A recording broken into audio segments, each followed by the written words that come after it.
Hello दोस्तों, स्वागत है आपका हमारे इस नई वीडियो में। और आप देख रहे हैं आपका अपने YouTube channel banking jobs guide, जिसमें है ऑल अबाउट बैंकिंग जॉब्स।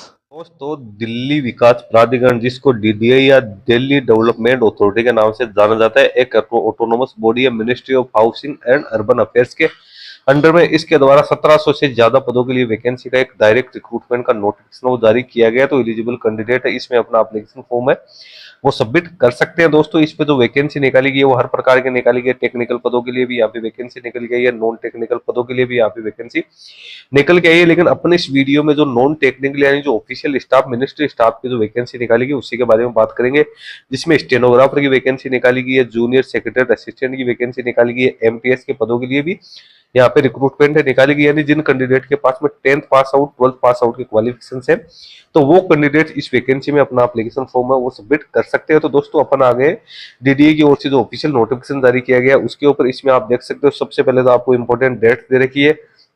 इसका एप्लीकेशन फॉर्म है वो 6 अक्टूबर 2025 को 10 बजे से भरना शुरू होगा। 5 नवंबर 2025 को 6 बजे तक आप फिलअप कर सकते हो। इसके जो ऑनलाइन एग्जाम स्टेज फर्स्ट वो दिसंबर जनवरी में कंडक्ट की जाएगी। ऑनलाइन जो स्टेज सेकंड है वो एग्जाम जिन पदों के लिए लागू है उनके बारे में अलग से जानकारी यहाँ पे दे दी जाएगी। एप्लीकेशन फॉर्म से वो ऑनलाइन मोड में ही आपको फिलअप करने हैं, जो कि आपको इसके ऑफिशियल वेबसाइट www.dda.gov.in के जॉब एंड इंटर्नशिप में जाके व्यू वाले में जाना है, जहाँ पे लेटेस्ट जॉब कैटेगरी में जाओगे तो डायरेक्ट रिक्रूटमेंट आपको देखने को हो मिल जाएगी। अब अपन वैकेंसीज की बात करते हैं। हालांकि वैकेंसी आप देख सकते हो, ए ग्रुप की निकाली गई, बी ग्रुप की निकाली गई, सी ग्रुप में भी यहाँ पे काफी वैकेंसी है वो यहाँ पे निकल के आई है। तो अपन जो अपने से संबंधित जो वैकेंसी है उसी के बारे में अपन यहाँ पे सारा डिस्कशन है वो करने वाले हैं। इसमें आपको ग्रुप बी के अंदर और ग्रुप सी में अपने को जो वैकेंसी है वो यहाँ पे देखने को मिल जाएगी, जिसमें आप अपना एप्लीकेशन फॉर्म है वो सबमिट कर सकते हो। नीचे अपन चलते हैं तो यहाँ पे स्टेनोग्राफर 22 नंबर की वैकेंसी है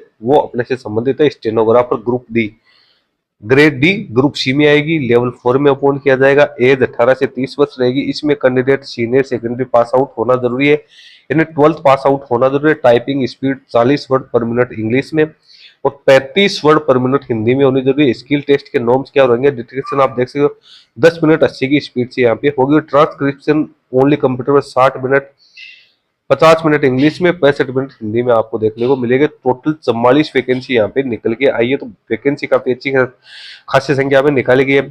फिर अगली जो वैकेंसी है इसमें पटवारी की बात करें तो ग्रुप सी की वैकेंसी है। इसमें ग्रेजुएट पास आउट कैंडिडेट है वो अपना एप्लीकेशन फॉर्म है वो सबमिट कर सकते हैं। 79 वैकेंसी यहाँ पे निकाली गई है। पटवारी के लिए भी आप एलिजिबल हो, इसमें भी आप अपना एप्लीकेशन फॉर्म सबमिट कर सकते हो। अब बात करते हैं junior secretary assistant group C में अपॉइंट किया जाएगा लेवल 2 के अंदर। इसमें कैंडिडेट की अपर एज लिमिट 18 से 27 वर्ष है। इसमें भी कैंडिडेट 12th पास आउट होना जरूरी है, जिसमें कैंडिडेट की टाइपिंग स्पीड 35 वर्ड पर मिनट और इंग्लिश के अंदर 30 वर्ड पर मिनट कैंडिडेट की होनी जरूरी है। की डिप्रेशन की बात करें तो इंग्लिश में 10,500 की डिप्रेशन पर आवर, हिंदी में 9,000 की डिप्रेशन पर आवर यहाँ पे होना जरूरी है। इसकी 199 वैकेंसी यहाँ पे निकाली गई है। तो काफी बड़ी संख्या में ये भी वैकेंसी है वो निकल के आइए। अब बात करते हैं नीचे एमटीएस नॉन मिनिस्ट्रियल की। ग्रुप सी लेवल फर्स्ट में अपॉइंट किया जाएगा। 18 से 27 वर्ष एज लिमिट रहेगी। इसमें कैंडिडेट है वो 10th पास आउट यहाँ पे होना जरूरी है, या कैंडिडेट के पास में आईटीआई का सर्टिफिकेट है वो होना जरूरी है। 745 पदों के लिए वैकेंसी निकाली गई। यानी आप लोगों के पास में ओनली 10th पास आउट के क्वालिफिकेशन है तो भी आप इस नॉन एमटीएस नॉन मिनिस्ट्रियल में अपना एप्लीकेशन फॉर्म सबमिट कर सकते हो। आईटीआई है तो भी आप इसमें है अपना एप्लीकेशन फॉर्म है वो सबमिट कर सकते हो। तो ये तो हो गई जो इसकी इंपॉर्टेंट वैकेंसी थी उसके बारे में। अब नीचे अपन चलते हैं तो ये फिजिकल डिसेबल पर्सन के लिए कौन कौन सी पद है वो सुटेबल है वो आपको देखने को यहाँ पे मिल जाएंगे। उसके बाद यहाँ पे नीचे चलेंगे तो इसमें एज लिमिट में छूट का क्या प्रावधान है वो दे रखा है। एलिजिबिलिटी क्राइटेरिया की बात करें तो ऑल इंडिया के कैंडिडेट इसमें अपना एप्लीकेशन फॉर्म सबमिट कर सकते हैं। एससी एसटी के कैंडिडेट को 5 साल की, ओबीसी कैंडिडेट को 3 साल की, फिजिकल डिसेबल पर्सन को 10 साल की, 10 से 15 साल की छूट है वो यहाँ पे मिलेगी। डिपार्टमेंट एम्प्लॉय है उनको भी यहाँ पे है छूट का प्रावधान है वो किया गया है। इसके साथ ही नीचे एग्जामिनेशन फी की आप बात करें तो अनरिजर्व ओबीसी एनसीएल ईडब्ल्यूएस के लिए 2500 रुपए यहाँ पे एप्लीकेशन फी रखी गई है। नॉन रिफंडेबल फी काफी ज्यादा रखी गई है। और फिजिकल डिसेबल पर्सन, ट्रांसजेंडर, एक सर्विसमैन, फीमेल कैंडिडेट और कैंडिडेट जो एससी एसटी से बिलोंग करते हैं उन कैंडिडेट को 1500 रुपए रिफंडेबल पेड करने, यानी जो एक नंबर की सीरियल नंबर एक में जो कैटेगरीज है उनको 2500 रुपए पेमेंट करना है, लेकिन वो नॉन रिफंडेबल रहेगा। 2 नंबर में जो कैंडिडेट्स है उनको 1500 रुपए पेड तो करनी है, लेकिन रिफंड हो जाएगा जैसे कैंडिडेट एग्जाम को पार्टिसिपेट करेंगे, उसके बाद उनकी फी है वो अपने आप ही यहाँ पे रिफंड हो जाएगी। एप्लीकेशन फॉर्म भरने के बारे में यहाँ पे गाइडलाइंस दे रखी है। सबसे पहले आपको अपना रजिस्ट्रेशन करना है और उसके बाद में आपको अपना एप्लीकेशन फॉर्म है वो यहाँ पे सबमिट करना है। स्टेप यहाँ पे दो रखे, 2 स्टेप के अंदर आपका एप्लीकेशन फॉर्म है वो सबमिट किया जाएगा। स्कीम ऑफ एग्जामिनेशन की बात करें, किस प्रकार से कैंडिडेट की शॉर्ट लिस्टिंग है वो होने वाली है, तो सबसे पहले अपनी वैकेंसी थी जो 22 नंबर की वैकेंसी है स्टेनोग्राफर डी, तो इसमें सीबीटी एग्जाम है वो कंडक्ट किया जाएगा, जिसमें 220 क्वेश्चन हो गए, 2 घंटे का टाइम मिलेगा, जिसमें जनरल इंटेलिजेंस एंड रीजनिंग के 50 question, English language and comprehension के 100 क्वेश्चन, जनरल अवेयरनेस के 50 question, computer test mandatory but qualifying nature के 20 क्वेश्चन 20 नंबर के होंगे, तो होंगे स्टेज फर्स्ट में। स्टेज सेकंड में स्किल टेस्ट है वो कंडक्ट किया जाएगा, जिसमें आपका टाइपिंग का नॉलेज होगा। स्टेज थर्ड है उसमें भी आपका टाइपिंग टेस्ट है वो होगा 10 मिनट का, वो आपको यहाँ पे कराया जाएगा। उसके बाद में पटवारी है तो उसके अंदर भी यहाँ पे एक फर्स्ट स्टेज है वही यहाँ पे कंडक्ट की जाएगी। 200 क्वेश्चन है, 2 घंटे का टाइम, 2 घंटे 15 मिनट का टाइम आपको यहाँ पे दिया जाएगा। जूनियर सेक्रेटरी असिस्टेंट है तो इसमें 150 क्वेश्चन होंगे, 2 घंटे का टाइम आपको दिया जाएगा।